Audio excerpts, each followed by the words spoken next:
Welcome to 5 Points Blues presentation of Back to the Basics. Everything you wanted to know about Cowboys football, but were too afraid to ask. Here are your hosts, Nikki Harrison and Kristi Scales. Happy Tuesday. Thank you for joining us. Back to the Basics. Everything you wanted to know about Cowboys football, but were too afraid to ask. I'm Nikki Harrison here with Kristi Scales, and we've got Brad Sham joining us today. Hi, y'all is. I am in the chair dancing competition, just Nice. in case anybody wondered who was watching. During the walk-up music and Brad's, doing his thing, I'm like, It's Brad, got you know they rhythm. can see you, right? Before the intro starts. But, hey, 2 weeks ago we played Brad Sham's tribute video for his 40-year anniversary. And Congratulations. Congratulations. And Thank hopefully you all heard his calls from the Brad Sham home radio booth at AT&T Stadium and Sunday's win over the Detroit Lions, and now here in the flesh. So, Absolutely. Yeah, in case people want to call, what's the number there? It Nikki? is 888-855-2297, 888-855-2297. Give us a call. We'd love to talk to you. Yeah. So what was your biggest takeaway, Brad, from the win Sunday night? Because normally week 4 is not so huge overall, but it seemed like it was a very important game. Yeah, I think when you're 1-2, it doesn't sound like that much, just one game. But and Babe Laufenberg has just tweeted out more statistics than anybody can stomach. And if we said those things to Babe, he would say, "You're giving me a headache." But they're all true. And there's a psychological thing at 1-3. And we would have been, I think, on the precipice of what happened in 2010. Because psychologically, when you're supposed to be decent and suddenly you're not, and you have a very critical fan base, then ownership starts to listen to the customers. Yeah. That's right. And which it's a business. So it's a big deal. It's a big deal for their confidence. So winning the game is one takeaway. And then I think 1A would be the fact that the offense just came down the field with 2:17 to play, won a game. Yeah, and Scott Linehan is a genius again. And Jason Garrett, he can actually coach, well, at least for another week, That's right? That's right. That's what I told my husband. I was like, well, I think he still has his job for another week. Yeah, exactly. But no, Zeke had some big plays and getting more involved in the passing game. We've been promised that the whole time, and that leads to a couple of questions that we had coming into today's podcast. McCoy in Fredericksburg, Texas says, Zeke Elliott scored on a 38-yard screen pass on Sunday. What is a screen, and how is it different from his other catches? Well, a screen pass is kind of a fake out. The idea is for the offensive line to let the defensive lineman come in not far enough or fast enough to get to the quarterback, but it makes it look to them like they are getting through. But in fact, they are being allowed to get through so that the screen receiver, whether it's a back or a tight end or whoever it is able to get down the field past the first 2 levels of defenders, because now they're all chasing the quarterback, and theoretically he dumps the ball right into the receiver's hand and runs for 38 yards for a touchdown. Yeah, those first 2 levels of defenders, that would be the defensive line and then the linebackers. And I think one of the great things on the play, the screen in this past game, Joe Looney's a great example, who's the center who's filling in for Travis Frederick. Mm-hmm. And so as Brad says, he pretends like he's blocking, and he lets his guy go past him. And when he goes past him and Dak throws the ball over the top of the defensive lineman's head, then Joe and Zach Martin and all the offensive linemen are running down the field. And who was 38 yards down the field at the goal line getting the last 2 guys down there? Yeah. Loved it. So in order to run screen passes, you have to have offensive linemen who are agile enough to move. If all of your offensive linemen are 340 pounds, then they may be very hard to move on the line of scrimmage, but they're not going to be able to pull, and they're not going to be able to get down the field in space. Tom Landry's Cowboys used to excel at screen passes because it was a favorite of Tom's, and now that's a different era. The 300 pounds was gigantic in those days. But in the 70s, when the Cowboys were going to the playoffs 20 straight years, their offensive linemen were 260, or a big guy might be 275 pounds, and they could all move. And they loved screen pass. They had a guy like Tony Dorsett screen pass is one of his greatest weapons. Absolutely. Wow. Absolutely. That's fun to watch. That leads into the second question, and this is from Las Vegas, Nevada. Oh, fun. From Cash Schaffel, who says, what is the wheel route that Brad and Babe described on Zeke's long catch versus the Lions? Well, it basically is called a wheel, and this one technically was not a wheel route. It's something called an inside fade, which is very similar. But the wheel route involves the back. That's almost always to a back or someone lined up in the backfield. And then he circles out as though describing the arc of a wheel and circles out the back side of the formation and goes usually down the sideline. Yeah, and the difference in that and the screen passes, the offensive lineman and everybody is staying in and pass protecting and not releasing. So that's the biggest difference in the screen and any other thing that's thrown out of the backfield. I hope we see the wheel route. You can't run it all the time because people watch tape and Right. they're ready for plays. I will never forget Emmitt Smith's rookie year, and they played in Cleveland, and I think they were still, the Browns were in the big old cavernous stadium before they came back and moved. And Emmitt went out on a wheel route. It was the first or second game of the year, and he went floating down the sideline, and I can't remember if Aikman hit him or missed him with the pass, but it was a brilliant route. He was wide open, and they never called it for him again. In his career, they never ran it again. And he caught so many passes. Right. I mean, he's one of the leading Yeah. receivers, not just the all-time leading rusher in the NFL and in Cowboys history, but one of the leading receivers as well. So it's crazy. And how exciting is that to have something like this in your arsenal? And was this game the first time we done it with Dak and Zeke, the wheel route? I don't remember seeing Zeke run too many of those before. Screens, of course, he scored on a screen against Pittsburgh his rookie year. And with a guy who can run like Zeke, it's a great weapon, especially when you've run the ball and the defense is used to trying to penetrate, and now you're going to throw and they're thinking about getting in, and suddenly you let them in and they're all about getting in, and now it's open down the field. And so you can't do it all the time. But that's why over the years, screen passes have gotten gadgetier. That's why you hear terms like slip screen and bubble screen and smoke screen. It used to be there was a screen pass.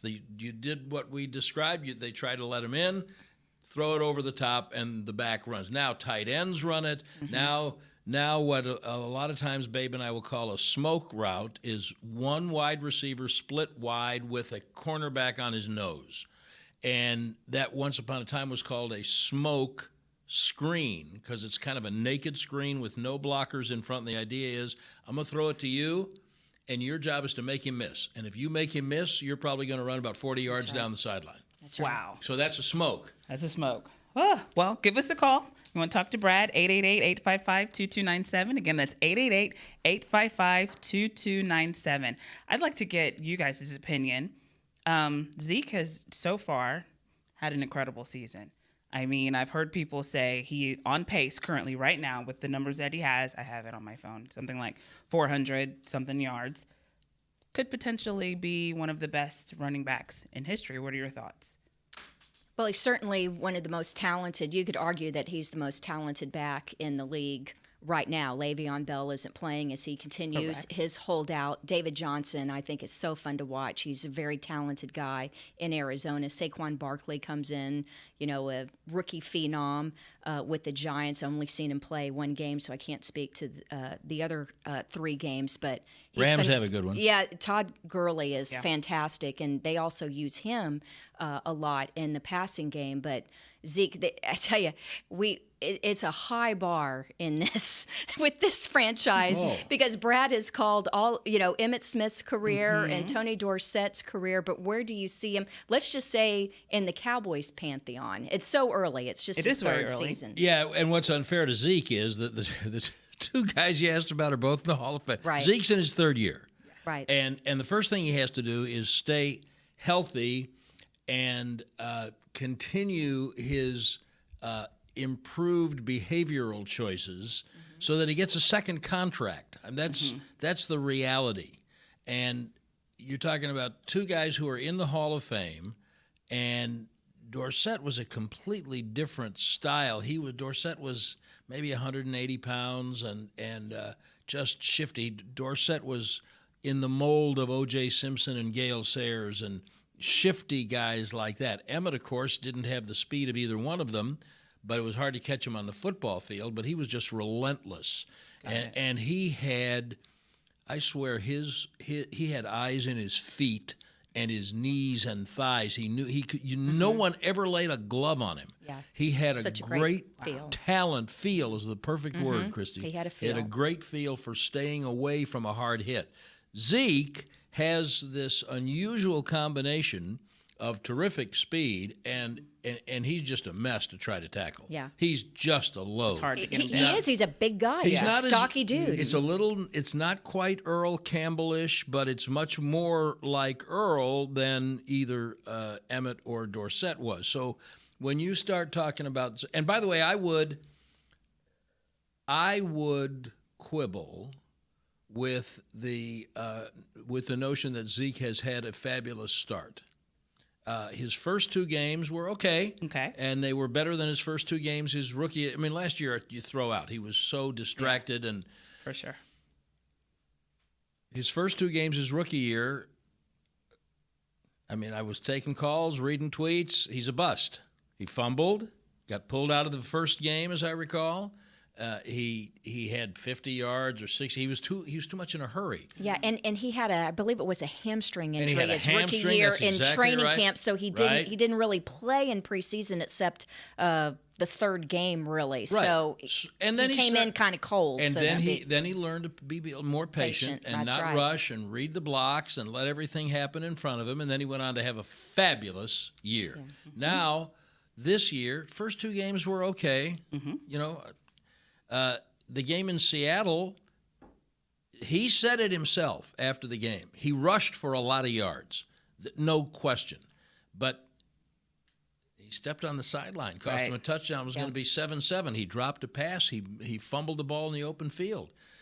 He part of the strength of his game is his ability to take on blitzing linebackers. He's trying to cut them. And they were, that is to say, go down low and take their feet out from under them instead of staying up and taking them on. And guys were flying over him.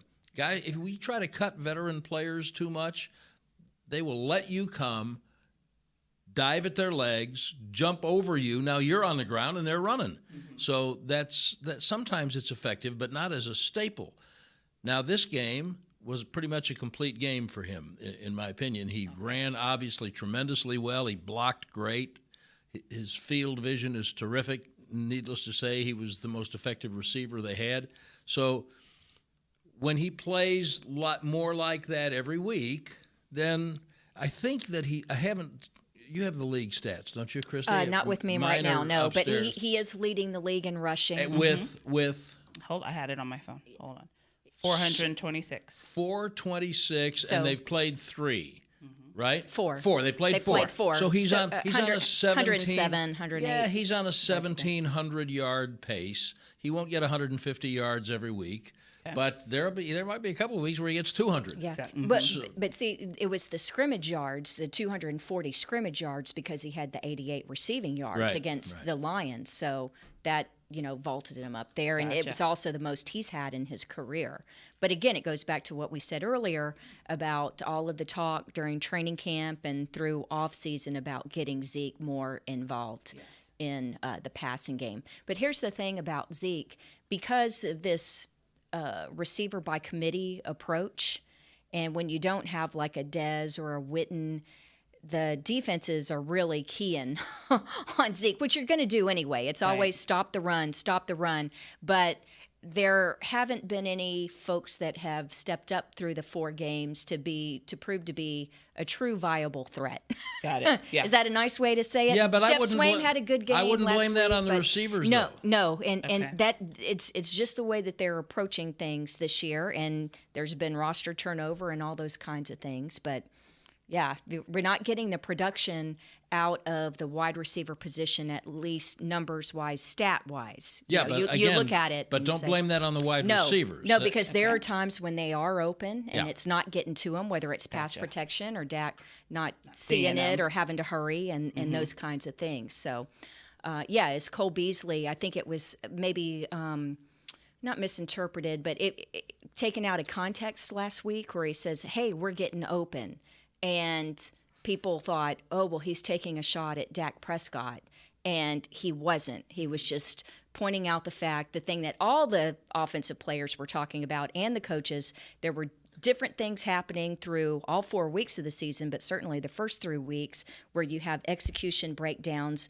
It's the ultimate team game. It takes Yes. all 11 players doing the right thing Absolutely. every single play, because one little problem, it ruins the whole play. I have for years thought that a football season is like a mini lifetime. And if you're a quarter of the way through your life, probably you're in your early 20s.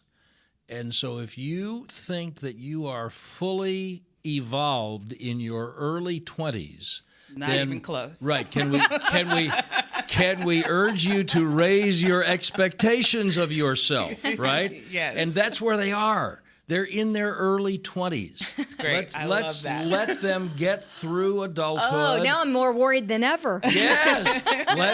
Let's let them get into a second job and the start of a career and learn how to pay a mortgage. Yes. And then by the end of it, then hopefully you're ready for a nice rocking chair in a peaceful retirement home. No. Hopefully. But we can't have patience That's as true. Cowboys fans or NFL fans. It's just but impossible. Yes, we can. It's our choice to be impatient and overly demanding, and we can just say, okay, Take a breath. I mean, if anybody listening has had or has been a teenager, okay? Nikki's laughing because not yet, but On the it's way. coming soon. Yeah. Teenage years And are coming so- soon for your and- two kids. And is that how you want to be evaluated at that stage for the rest of your life going forward? Yeah. Let's ask Douglas, our producer, whose daughter is a teenager. That's right. Douglas, wait, behaving Douglas thus just far. passed out. Yeah. I mean, it's just everybody take a deep breath. In Aaron Rodgers' words, relax. There's a game Sunday night. Let's enjoy that and see what happens. They're just in their early 20s. Okay. And in this case, by the way, they are in their early 20s, literally and figuratively. Yeah. That is so true. And speaking of the next game against the Houston Texans Sunday night, it seems as though in Houston, the Cowboys is a huge rivalry for them. Yeah. However, in Dallas, we don't seem to feel that way. Right. Is there a rivalry? In Houston, and I don't know everything. I've only been covering sports in the Dallas-Fort Worth market for 45 years. Here's the fact. People in Houston aren't going to like this. And I don't say that it ought to be this way. I say it is this way. They've got an inferiority complex. And they may now. Kristi has got family from down there And spent a lot of time. I'm from Galveston. Okay. So And grew up in Galveston. I would say there are two sides to this coin. Now, this is as objectively as I can say it, and as someone who has chosen to live in Dallas-Fort Worth for 45 years. There is a certain sense of entitlement that goes with being from Dallas, a Dallasite, a Dallas sports fan. Didn't say it was earned, but there is that sense. Everywhere else in the state, there's a resentment because of that. Now, Tex Sham, when he was running this franchise, was accused of being arrogant. And his response was, "You're damn right I'm arrogant." And he wanted to be a franchise that was so good that it could justify arrogance. Okay. Now, that's not always the case, and I don't recommend it as an attitude. But it is how Dallas, in my opinion, not just the Cowboys, it's how Dallas is perceived around the state. So in Houston, where the Oilers didn't ever win anything significant, the Cowboys are getting all this attention, and they're Texans just as much as Dallasites are. They love football just as much as Dallasites do, but nobody talks about Houston. Everybody talks about Dallas. And it's one of the reasons that they went so gaga for the Astros. And still are, because the Rangers didn't win one, but they went to the Astros were in a World Series 30 years ago. The Rangers went to 2, and that's all. Oh, it's so now they're gaga for the Astros. Yes. So in Houston, if they beat Dallas, Nikki, I'm going to tell you something. In 40 seasons, the one game I've broadcast that sticks with me in a negative way the most. Okay. Not a lost Super Bowl, I've done that. Not losses in championship games, I've done that. Not 15 out of 16, I've done that. When they lost to the Texans in the first game of the Texans franchise in 2002, 2002. that was only the second time in the history of the NFL that a team had won its first ever game. And that, wow. you shouldn't do that. You shouldn't lose to a team that's never played a game. And that, to me, was a sign of the depths to which the Cowboys had sunk at that time. And so, to get to your question, in Houston, anytime a Houston team beats a Dallas team in the NFL or the WNBA or whatever it is, it's celebrated. That's a big deal to them. Yeah. And here, no one cares. And that's what drives them crazy. That's what bugs them. Because we're just like, the Dallas game. We're like, Houston, no big deal. Nice, very good. And so many Cowboys fans down there, you know? I mean, I remember growing up a Cowboys fan in the Houston market as a BOI, born on the island, Galvestonian, and it's like, oh, we would hate it back then, the broadcast rules. It's like, if they played at the same times, we'd have to watch the Oilers and the Cowboys wouldn't be on TV. And we don't want to watch that. We'd have to drive up towards Beaumont so that we could watch the Cowboys. And by the way, the thing that my opinion is the thing that the Houstonians dislike so much is that very arrogance that Tex loved. Absolutely. And it's why people hate the Yankees. Yes. Yep. And the Lakers. And the Lakers, unless you're a Laker fan. That's right.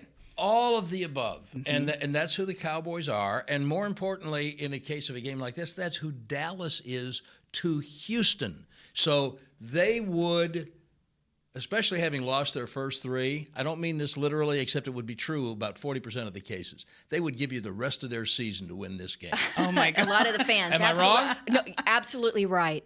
And what you were saying about that 2002 loss, the very first regular season game at Reliant Stadium, as it was known then, Jerry Jones says the same thing. Out of the worst defeats in all of the years that he's owned the Cowboys, it's not necessarily losing the NFC Championship game against San Francisco.